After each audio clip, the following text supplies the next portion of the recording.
Saudações. Vamos então ao tema de fundo preparado para esta edição. Como anunciado, vamos conversar relativamente à interação ou à cooperação ou à parceria entre o Banco Mundial e o Estado moçambicano, uma parceria que conheceu desenvolvimentos mais significativos recentemente na sequência do acordo do regresso ao apoio direto ao orçamento do Estado em termos concessionais pelo Banco Mundial, recentemente anunciado, 300 milhões de dólares, foi esse o entendimento a que se chegou, e estamos neste momento nos escritórios do Banco Mundial exatamente para aprofundarmos, entre outros, esse aspecto também e vermos o contexto desta nova parceria existente entre o Banco Mundial e o governo de Moçambique. Nesse sentido, está conosco a doutora Aida Psiroy Riedel,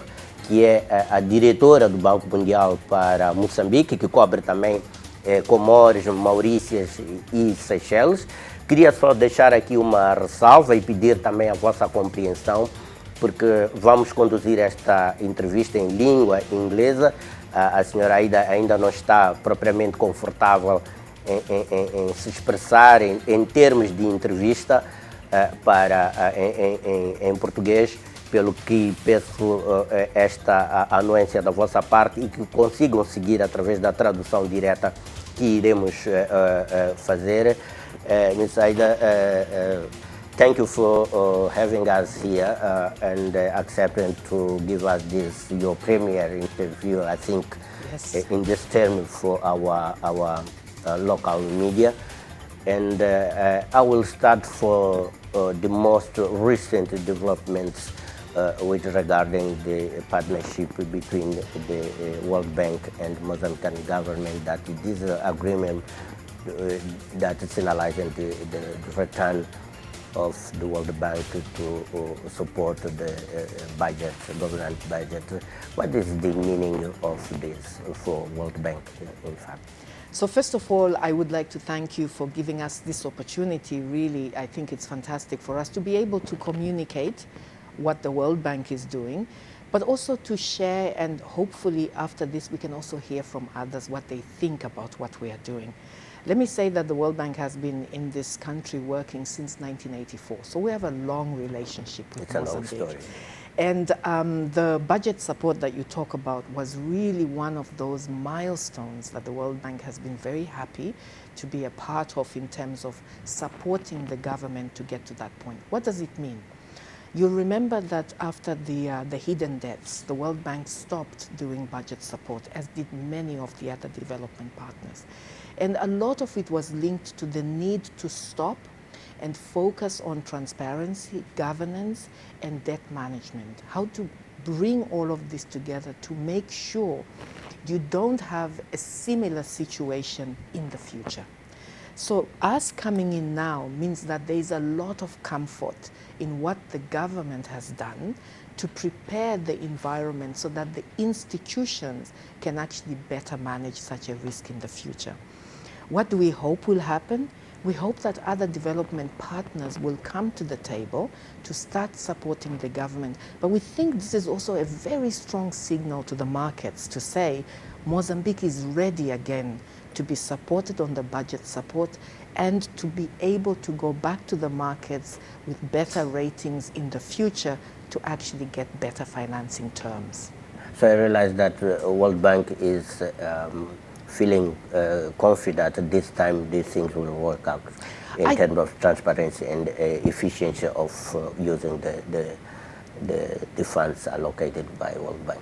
So you know, I think that one of the most important things when you do this type of operation in the budget support is that you are actually preparing the terrain and you're consistently managing and checking and monitoring. Is it perfect? No. Is it stronger? Very much so. Is it actually going to reduce the risk of what happened in 2016? Very much so. So I think it's a process. That's why, if you remember, what we also said in that meeting was this is the first of 3 budget support operations. So this is just the start. We will continue to build on it, and then we will support the budget support with our investment projects. So it's a process, but it's a process that we are very happy to see at the moment where it is and where it's going. 6 years wasn't too much time without supporting the government budget. No, because we didn't stop supporting the government at all. The World Bank uses different instruments. Budget support is just one instrument. In addition to that, we have investment. So let's take, for example, the sector in water. One, you can support reforms in water through the budget support. What does that mean? It means that the reforms are done first, and then you put the money in the budget. But you can also do the same things using investment projects. It takes a slightly longer time, and it's a different trajectory, but we are never away. We are just doing things differently. Okay, the World Bank has just defined the Mozambique Country Partnership Framework. What is the meaning of this program in terms of economic assistance to the country? So again, I'm very excited about the Country Partnership Framework. You know, this is an instrument we use all over the world in our countries that we support. And I think to understand the Country Partnership Framework is to understand, first of all, the principles. What are the principles of a partnership framework? It's jointly made with the government. It is consulted as widely as possible. It really focuses on, reducing extreme poverty and inclusion of everybody in the society. But I think most of all, what we are looking at is that we take a look back. What did we manage to do in the last country partnership frameworks? What succeeded, what didn't? So for the things that didn't succeed, we try to figure out how to do them differently. For those that succeeded, maybe we try to do more of those and not less of that. So what does it mean actually for the government when we have a country partnership framework? It means a few things. The first thing is it gives the vision to the government, to the World Bank, to the development partners, what activities will be done over a 5-year time frame.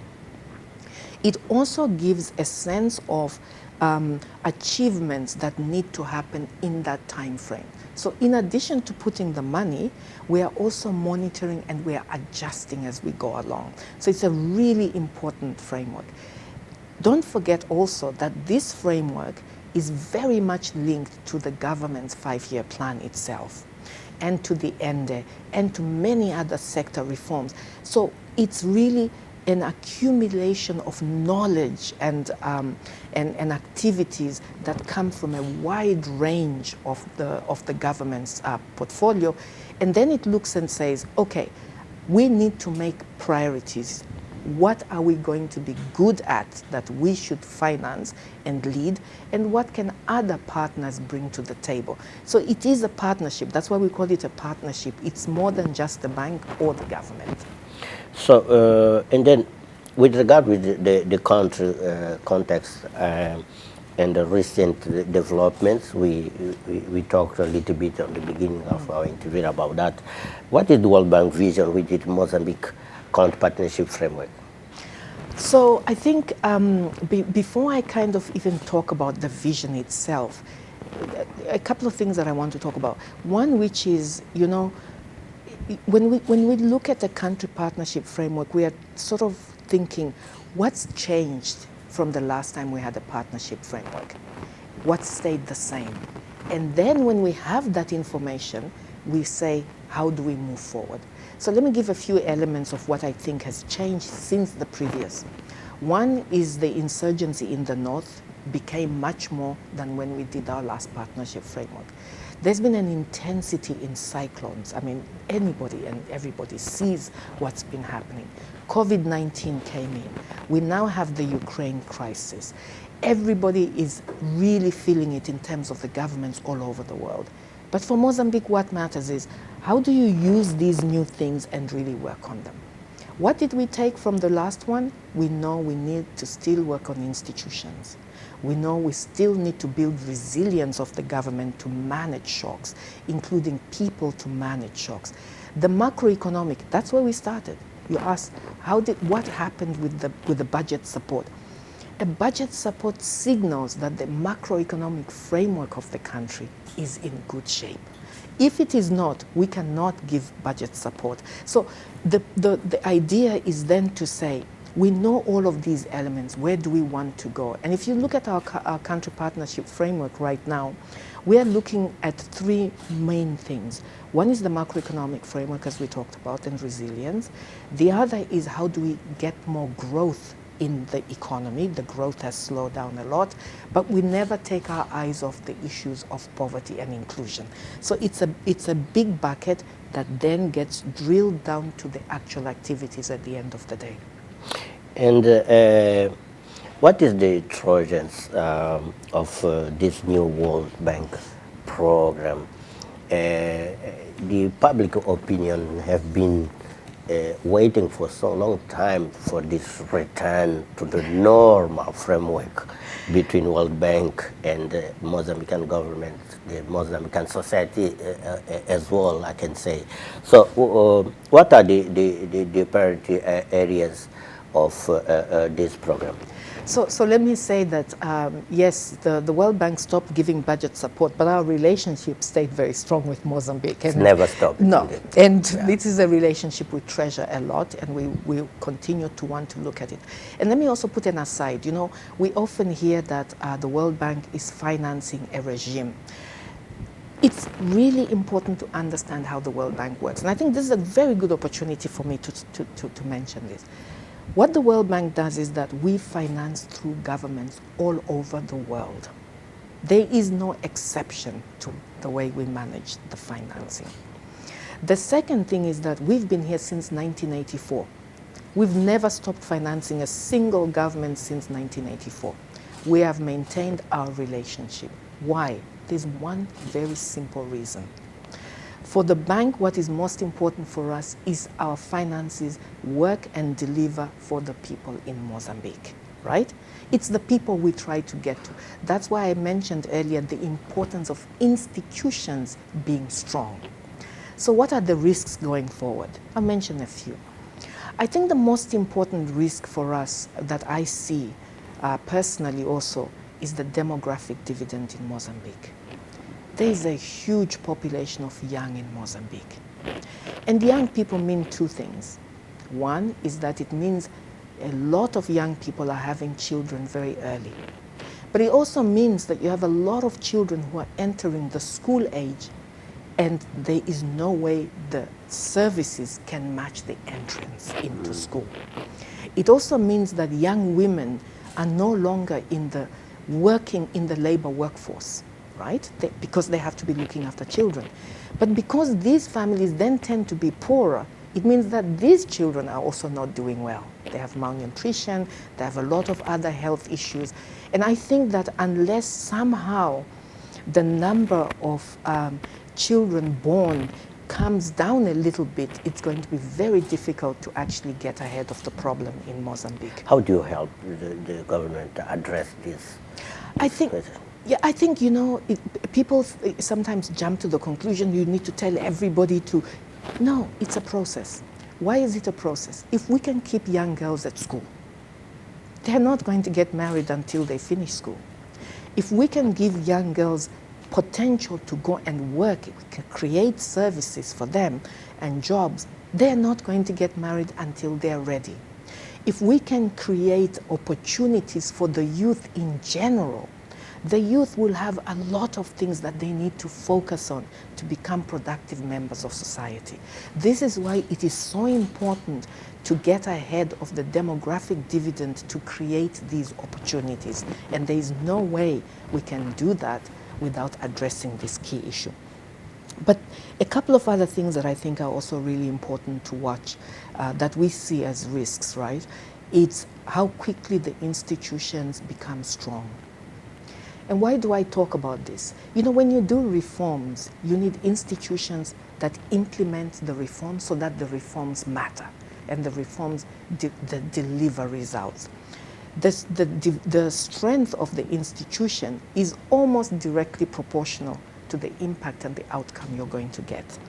The other issue that we also see is the number of shocks that continue to hit Mozambique. We think that, you know, none of us can really ever create a situation where there's zero risk.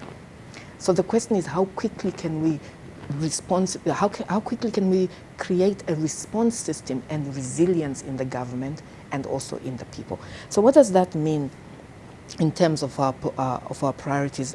And I'm sorry to repeat this, but I really do want to emphasize the strength of the macroeconomic framework. Mozambique is at high risk of debt distress, which means that too many shocks could really make it go in the wrong direction. Mozambique is very vulnerable because of the debt that it carries already today. It needs to manage the risk and to actually be able to create fiscal space that allows it to manage a lot of the investments in the social sectors. And we are very concerned about human development. You know, when you look at the numbers, now I'll just give you two numbers that have always kind of struck me. When you look at the number of children in the north, 90% of them cannot read or write at their age level. 50% of the women in the north cannot read or write. How do you develop enough to get these people to be in the society if they're not able to do? So there's a whole number of things we are doing, but these are the kind of things we are looking at, which is strengthening people, strengthening government, and creating space so that activities and investments can be done. Well, moving forward, in terms of concessional financing support to economic recovery, Mozambique mainly relies on the support of the IMF and the World Bank to help narrow financing gaps. What is the relationship between the country framework partnership and the IMF program? So here's the thing. It is true that the government does rely quite a lot on concessional funding, and that's a good thing. That's a very good thing. Because if you look at why make the country partnership framework conditional to the, the approval of the IMF program? Actually, the country partnership framework is not conditional to the IMF. What is conditional is the budget support. So two very different. Our country partnership framework, actually, one of the strengths with that country partnership framework, as I was saying before, is that it actually involves not just the World Bank, but it's the World Bank, the IFC, and MIGA, and the others. It is not dependent at all on the IMF. What is dependent on the IMF is budget support. Why? In fact, I like to use the word, rather than conditionality in this case, I like to use the word interdependence. The IMF cannot lend without a strong macro framework. We cannot give budget support without a strong macro framework. That's why we work together. So while the IMF will kind of focus more on the short-term fiscal and external challenges, we then focus on the structural challenges. So we are interdependent in the way we work. But I reassure you, the CPF is definitely not dependent on the IMF. So how the CPF address financing developments in short and medium term? So, and for here, let me also pull in the issue of how much money, right? Because I know that this is always a question. So yes. How much is the CPF going to bring to the table, and then what's in the short term and the long term? So the way the way the allocation for Mozambique is determined, there's a few factors.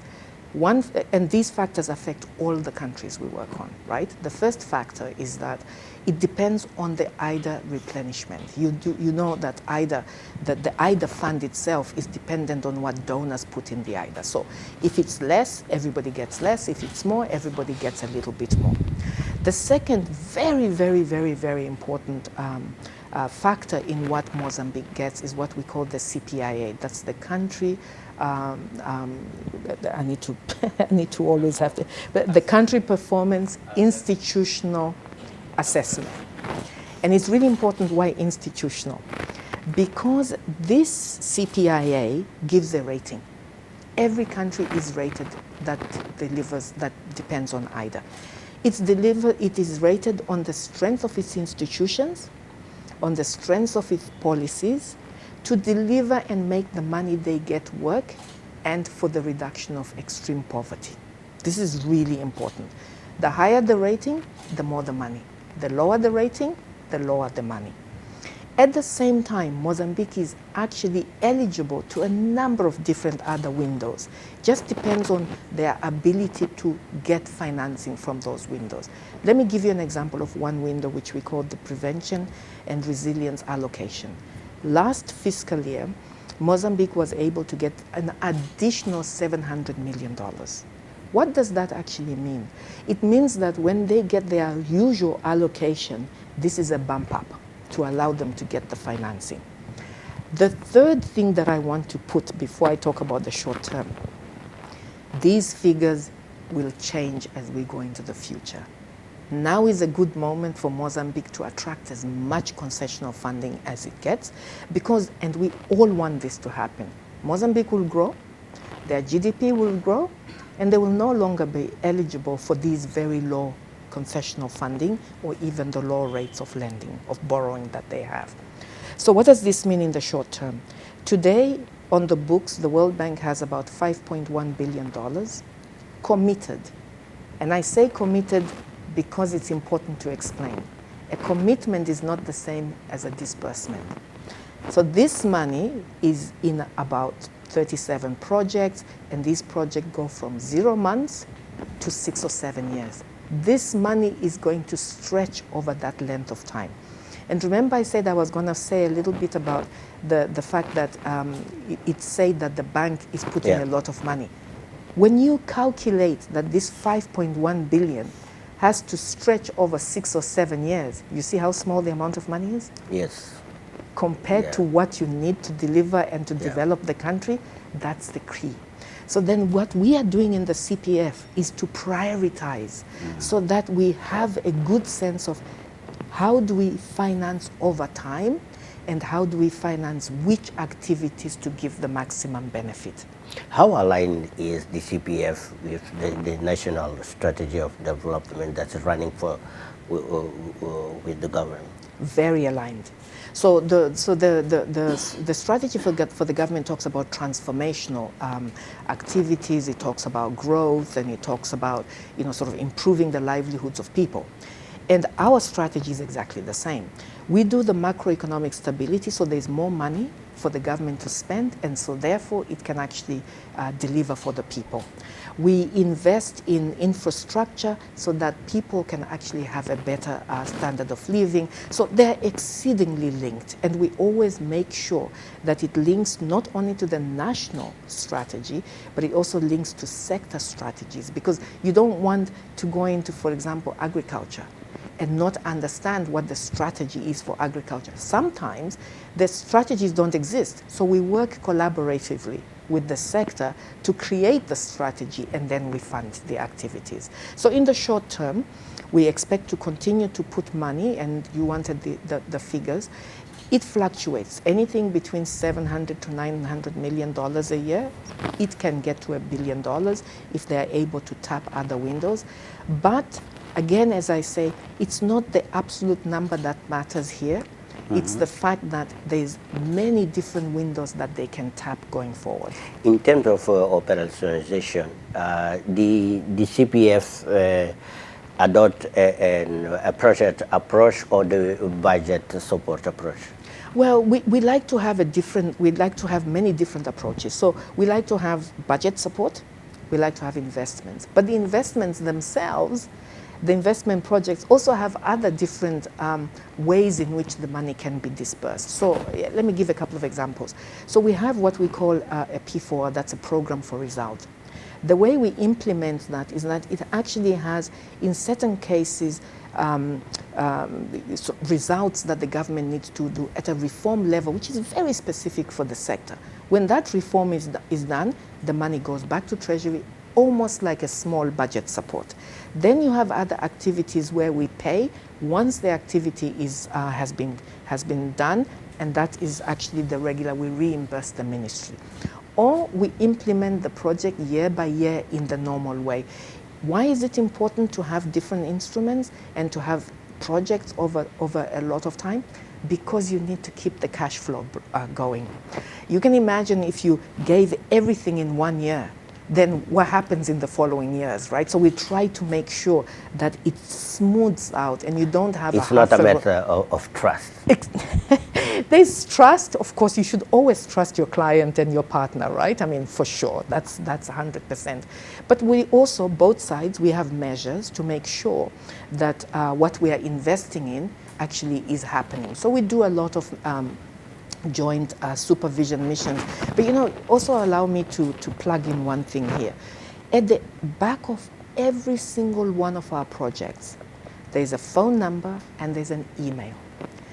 Anybody sees something that is not working on a specific project, we want to hear from you. Because when we don't get the information back, then we don't know. So yes, there's trust, there's checks and balances, there's a third party that we would like to see a lot more of. We want to hear. You triangulate. You have learned from the past. We are always learning. And I can tell you there are probably some lessons I'm going to learn for the next time, right? And the learning process is actually what makes the whole thing work. You can never have the answers. The one thing that makes me excited about development is it's exactly that. It is a process. Today you get something right. We are always learning. We're always making mistakes. Right. We are always learning, and hopefully we are always adjusting. So it's good. The CPF also addressed a specific issue relevant to the Mozambican economy. In your opinion, what's the program vision regarding resilience and the natural resources? So on the, one thing that actually Mozambique sometimes doesn't get recognized for is the work they have done in this area on disaster risk and climate change. I worked here in Mozambique about 13, 14 years ago. And at that time, we were already talking about disaster risk management. Today, let me give you a few things that are actually there, that are functioning and that are working. One is in INGD, you now have a fund which allows the government to respond to disasters in real time, but also allows them to prepare. So the money can be used to prepare for disasters, and the money can be used to respond to disasters. This is more than many countries in Africa have today. This is an important milestone. The other thing that we have learned, you talk about lessons that we have learned, is that you need to address resilience also for the communities, not just resilience at the budget level. And so we are working with communities to train them, but also many of them have natural coping mechanisms that we also want to know and to learn about. We have been working a lot on the building standards. If you look at what happened to Beira in the last big cyclone, and you look at what happened to Beira a year ago, it's different. Why? Because we've upgraded a huge amount of the infrastructure, right? So we know that this is really critical. Mozambique has invested a lot. It's not always very well known. They're not out of the woods yet, right? There's still challenges, but they've done a lot to make a very solid basis. Well, since the creation of the CPF, it has functioned as an important instrument for guiding the World Bank Group support to the country, to the Mozambique in this case. What are the most important lessons from the previous CPF? So I think, we've learned a lot. And if you remember, I started with what has changed. And what has changed has been actually the most important teacher for us, right? In the way we think about our CPF, but also how we think of our program. So I think the most important thing we have learned is we need to be flexible. Yes, while we need to have a 5-year vision, things change a lot in 5 years. So maintain some level of flexibility so when things change, we can adapt. Let me give you a couple of changes that we have made. The most important is today when you look at all of our projects, they have a contingency fund. Why? Because we know things happen. And so when a disaster happens, a cyclone, or even when COVID happened, we were able to go and tap that fund to be able to finance a bit more. We've also learned that we need to do a lot more in agriculture. And I think the question for us is not, should we put more money in agriculture? We know we should, but the question is, what are we going to do differently?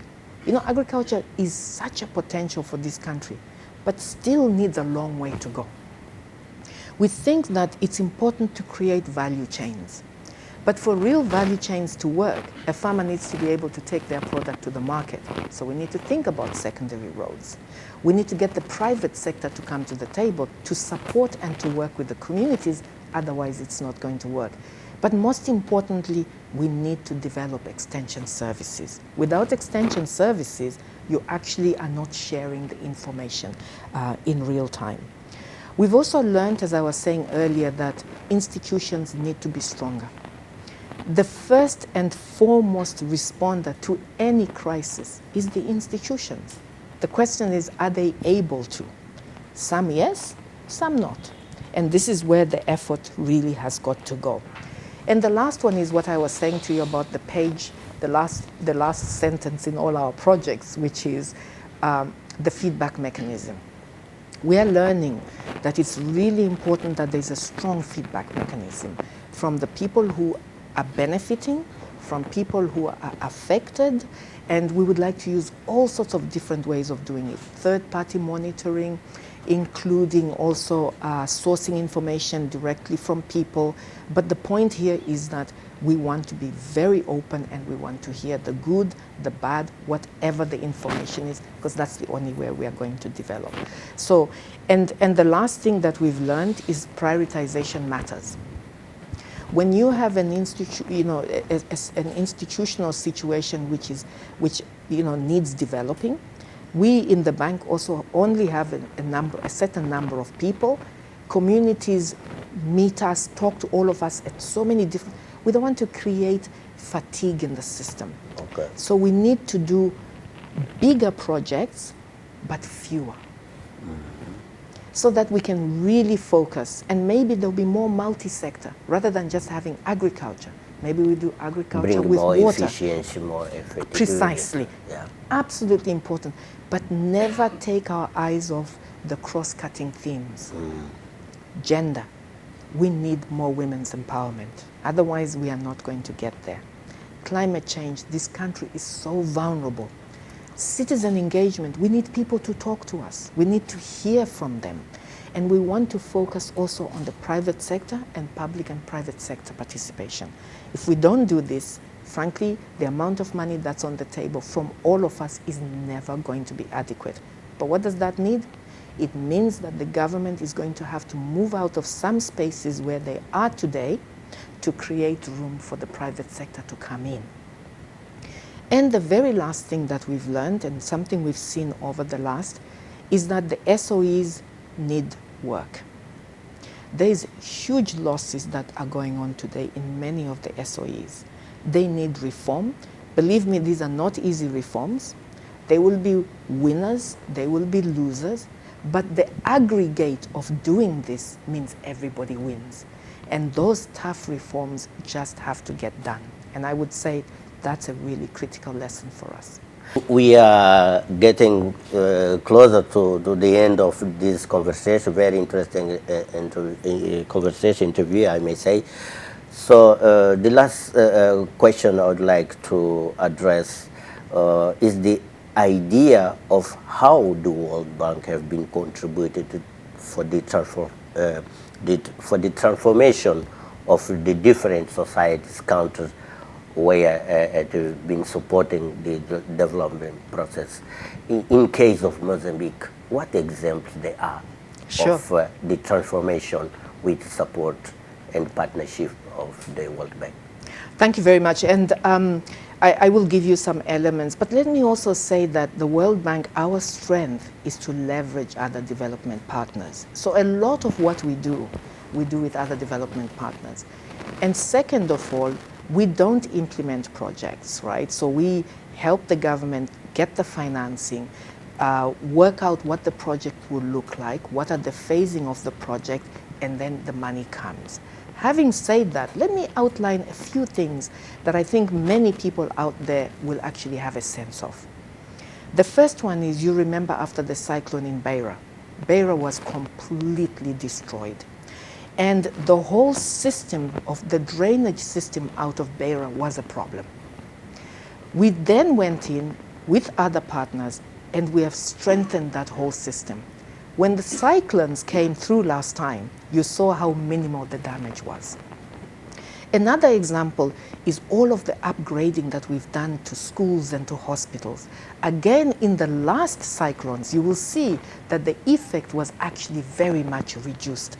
Why? Because the standards are different. And in fact, now, if you look forward, we're no longer going to build in these vulnerable areas at the standard of the one before. We are now going to use the new. What's the impact of that? Imagine everybody, the government, the development partners, any other partner that's going to come in and they improve the standard of the building, the impact is going to be phenomenal. But there are two more that I really want to put on the table because I think these really show progress that the World Bank with other partners have actually been instrumental. One is on energy. You know, no country can develop without energy. It doesn't matter how rich it is or how poor. It cannot. Energy is the basis of, and it's the motor of development. Before the World Bank was actually really working in the energy sector here, the penetration rate was about 20.5%. Once the World Bank started to work here and really start to put financing in the sector, two things happened. The penetration is now at 35%. Am I happy with that? No. 35% of the population having electricity is not good enough. We need more. And that's the reason why recently we have been investing in the Temane project, which I'm sure you've heard about, with a lot of other development partners. That's going to be a game changer for Mozambique going forward. One other is, you know, Korumana Dam. The World Bank actually invested in Korumana Dam. Why? Because we knew that together with some of the other water projects we were working on, we would reach a huge number of vulnerable communities. It's the same. You may be able to live without electricity, but sure, you cannot live without clean water. It's impossible. One last example. At the height of COVID, a lot of families fell into poverty. These were informal workers who just could not cope because there was nowhere to sell. The restrictions were very high. The World Bank, we went and we actually took resources and put it into cash transfers. So people had some cash in their pockets to be able to go forward. Today, we know that with the increased expectation to 1 million more people who need to receive this, we need to put at least another $75 million this year. That's what we're working on right now to make sure. So the impact, I can go on and on with the number of projects that have had an impact. But let me close again by saying I would be very uncomfortable to have the World Bank take all that credit by itself. There are other development partners, there are institutions here in Mozambique that are working on this, and there are the populations themselves who are also participating. It's a partnership. And if there is a good moment to stress that, it's now when we are talking about the importance of a country partnership framework. Aida Flyer Rido, I hope I have spelled very well your Perfect. Thank you for this interview, for this conversation. We hope to come back later to assess the developments of the different issues at very, very different topics we have talked about, to go topic by topic probably, to see how the things are working out.